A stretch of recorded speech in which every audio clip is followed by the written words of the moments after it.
ลุกขึ้นมาลุกขึ้นมาลุกขึ้นมาว้ายว้ายว้ายว้ายชูชีละชู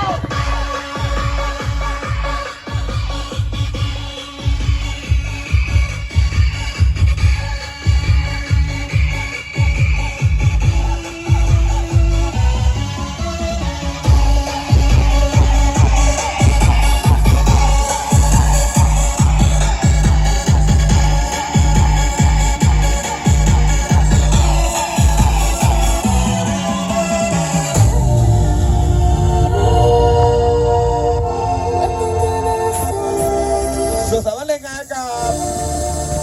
เสียคิดและน้องพิษด้วยละกันนะครับผมขอให้น้องอินนะดูแลเสียคิดดีๆนะฮะ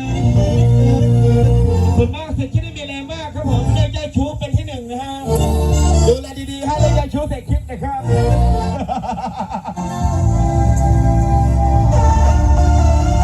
วันนี้ต้องขอขอบคุณทีมงานและพลังเสียงด้วยละกันนะครับผมวันนี้เป็นทีมงานของดีไซน์ดังดีลำโพงโมร่วมลงถึงทีมงานของต่อดอกโมขาแข็งโซนระยองเด็กครับนี่กลับไปได้เลยสมาคมคนและเขาเสียงคนระยองเลยครับผมขอบพระคุณด้วยแล้วกันนะครับผมวันนี้นะฮะยูพู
ปีหน้าเราแต่งใหม่นะฮะ